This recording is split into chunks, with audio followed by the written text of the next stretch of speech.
Hi friends, welcome back to our channel. So ఈరోజు టాపిక్లోకి వెళ్తే రైల్వే రిక్రూట్మెంట్ బోర్డ్ నుంచి మనకు ఒక జాబ్ నోటిఫికేషన్ అయితే రిలీజ్ అయింది. సో దీనికి సంబంధించిన జాబ్ డీటెయిల్స్ అయితే చూద్దాం. సో ఇది వచ్చేసి మనకు ఆన్లైన్ అప్లికేషన్స్ వచ్చేసి జూన్ 28 నుంచి అయితే స్టార్ట్ అవుతుంది. సో ఆల్రెడీ స్టార్ట్ అయ్యింది, అప్లై చేసుకోవచ్చు మీరు. సో లాస్ట్ డేట్ వచ్చేసి మీకు జూలై 28 వరకు అయితే లాస్ట్ డేట్ ఉంది. సో ఆ లోపు అయితే మీరు అప్లై చేసుకోవచ్చు. సో 1 మంత్ టైంలో ఎప్పుడైనా అప్లై చేసుకోవచ్చు. సో ఇక్కడ పోస్టులు చూసుకున్నట్లయితే టెక్నీషియన్ గ్రేడ్ 1 సిగ్నల్ అని పోస్టు ఒకటి, అలాగే టెక్నీషియన్ గ్రేడ్ 3. సో 2 రకాల పోస్టులు అయితే ఉన్నాయి.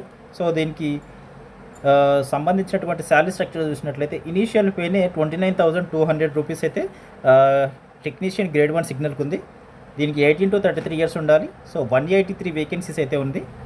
అలాగే టెక్నీషియన్ గ్రేడ్ 3కి ఇనీషియల్ పేనే 19,900 రూపీస్ శాలరీ ఉంది. 18 to 30 ఇయర్స్ అయితే ఏజ్ ఉండాలి.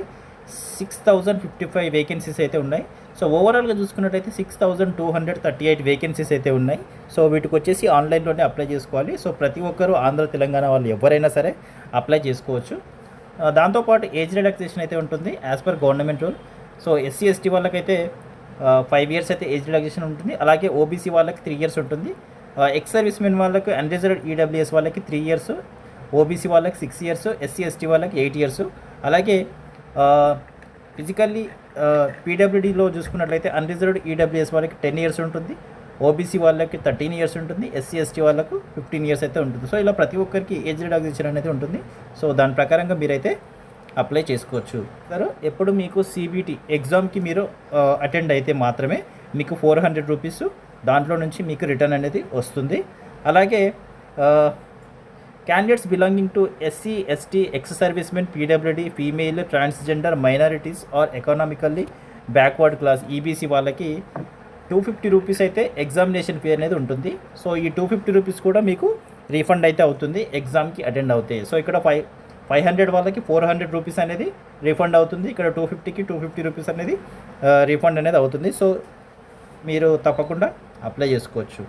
అండ్ రిక్రూట్మెంట్ ప్రాసెస్ చూసుకున్నట్లయితే మీకు ఇక్కడ 3 స్టెప్స్లో ఉంటుంది. ఫస్ట్ వచ్చేసి కంప్యూటర్ బేస్డ్ ఎగ్జామ్ అనేది ఉంటుంది. సో ఎగ్జామ్ వచ్చేసి సిబిటీలో ఉంటుంది. దాని తర్వాత మీకు డాక్యుమెంట్ వెరిఫికేషన్ ఉంటుంది. దాని తర్వాత మెడికల్ ఎగ్జామినేషన్ అనేది ఉంటుంది. సో ఈ 3 స్టెప్స్లో మీకు రిక్రూట్మెంట్ ప్రాసెస్ అనేది జరుగుతుంది. టెక్నీషియన్ గ్రేడ్ 1 సిగ్నల్కి సంబంధించినటువంటి సిలబస్ చూసుకున్నట్లయితే, సిలబస్ ప్యాటర్న్ చూసుకున్నట్లయితే మీకు టోటల్గా 90 మినిట్స్ టైం అయితే ఉంటుంది. సో 100 క్వశ్చన్స్ అయితే ఉంటాయి. 1/3 నెగిటివ్ మార్క్స్ కూడా ఉంటుంది. సో దీంట్లో మీకు మినిమం క్వాలిఫై అవ్వడానికి అన్రిజర్వ్డ్ వాళ్ళకి 40% మార్క్స్ అయితే రావాలి. ఈడబ్ల్యూఎస్ వాళ్ళకి 40%, అలాగే ఓబీసీ వాళ్ళకి 30%, ఎస్సీ వాళ్ళకి 30%, ఎస్టీ వాళ్ళకి 25% మార్క్స్ అయితే రావాలి. సో ఇది వస్తేనే మీరు నెక్స్ట్ ఫర్దర్ స్టెప్స్కి ప్రాసెస్కి ఎలిజిబిలిటీ అవుతారు. సిలబస్ చూసుకున్నట్లయితే మీకు జనరల్ అవేర్నెస్ నుంచి 10 క్వశ్చన్స్ 10 మార్క్స్ ఉంటుంది. అలాగే జనరల్ ఇంటెలిజెన్స్ అండ్ రీజనింగ్ నుంచి 15 క్వశ్చన్స్ 15 మార్క్స్ అయితే ఉంటుంది. అలాగే basics of computers and applications నుంచి 20 క్వశ్చన్స్ 20 మార్క్స్ అయితే ఉంటుంది. తర్వాత మ్యాథమెటిక్స్ నుంచి 20 క్వశ్చన్స్ 20 మార్క్స్. అలాగే బేసిక్ సైన్స్ అండ్ ఇంజనీరింగ్ నుంచి 35 క్వశ్చన్స్ 35 మార్క్స్. ఓవరాల్గా 100 క్వశ్చన్స్కి 100 మార్క్స్ అయితే ఉంటుంది. అలాగే టెక్నీషియన్ గ్రేడ్ 3కి సంబంధించినటువంటి సిలబస్ చూసుకున్నట్లయితే మ్యాథమెటిక్స్ నుంచి మీకు 25 క్వశ్చన్స్ 25 మార్క్స్ అయితే ఉంటుంది. అలాగే జనరల్ ఇంటెలిజెన్స్ అండ్ రీజనింగ్ నుంచి 25 క్వశ్చన్స్ 25 మార్క్స్. జనరల్ సైన్స్ నుంచి 40 క్వశ్చన్స్ 40 మార్క్స్. జనరల్ అవేర్నెస్ నుంచి 10 క్వశ్చన్స్ 10 మార్క్స్. సో ఓవరాల్గా 100 క్వశ్చన్స్కి 100 మార్క్స్ అయితే ఉంటుంది. సో దీని తర్వాత మీకు డాక్యుమెంట్ వెరిఫికేషన్ అనేది ఉంటుంది ఎగ్జామ్ కంప్లీట్ అయిన తర్వాత. సో డాక్యుమెంట్ వెరిఫికేషన్ తర్వాత మీకు మెడికల్ ఫిట్నెస్ కూడా చేస్తారు. సో ఇక్కడ మీకు ఎడ్యుకేషనల్ క్వాలిఫికేషన్ చూసుకున్నట్లయితే టెక్నీషియన్ గ్రేడ్ 3 గ్రేడ్ 1 సిగ్నల్కి సంబంధించినటువంటి పోస్ట్కి మీకు bachelor of science in physics. So ఇక్కడ చూసుకున్నట్లయితే bachelor of science in physics or electronics or computer science, information technology, instrumentation ఏదైనా ఉంటే సరిపోతుంది దాంట్లో.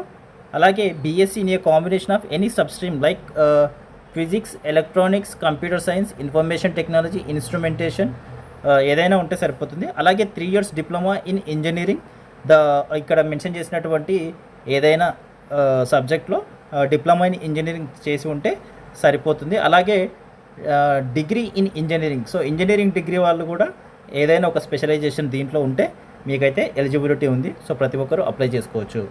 ట్రేడ్స్ అయితే ఉన్నాయి. సో వీటికి సంబంధించినటువంటి ఎడ్యుకేషన్ క్వాలిఫికేషన్ చూసుకున్నట్లయితే మెట్రికులేషన్ ఎస్ఎస్సి ఉంటే సరిపోతుంది. దాంతోపాటు ఐటీఐ కూడా ఉండాలి ఖచ్చితంగా.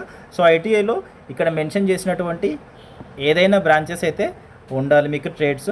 So fitter, electrician, electronics mechanic, instrumentation mechanic, diesel mechanic, motor vehicle, welder. So ఇలా చాలా రకాల పోస్టులు అయితే చాలా రకాల ట్రేడ్స్ అయితే ఉన్నాయి. సో వీటికి తగ్గట్టుగా మీరు ఏ పోస్ట్కి ఎలిజిబుల్ అవుతారు అనేది చెక్ చేసుకొని, సో ఇక్కడ చాలా రకాల బ్లాక్ స్మిత్ అని, బ్రిడ్జ్ అని, carriage and diesel, electrical, so ఇలా చాలా రకాల పోస్టులు అయితే ఉన్నాయి. సో దీనికి సంబంధించినటువంటి మీ క్వాలిఫికేషన్ చూసుకొని, so just SSC plus ITI ఉంటే సరిపోతుంది. సో ఐటీఐ వాళ్ళకు చాలా వేకెన్సీస్ అయితే కనిపిస్తున్నాయి. సో ప్రతి ఒక్కరూ ఎలిజిబుల్ క్యాండిడేట్స్ ఎవరైనా ఉంటే ఈ జాబ్స్కి అయితే అప్లై చేసుకోవచ్చు. ఐ హోప్ ఇన్ఫర్మేషన్ అయితే మీకు ఖచ్చితంగా యూస్ఫుల్ అవుతుంది అనుకుంటున్నాను. వీడియో కనుక నచ్చితే వీడియోని లైక్ చేసి, షేర్ చేసి, కామెంట్ చేయండి.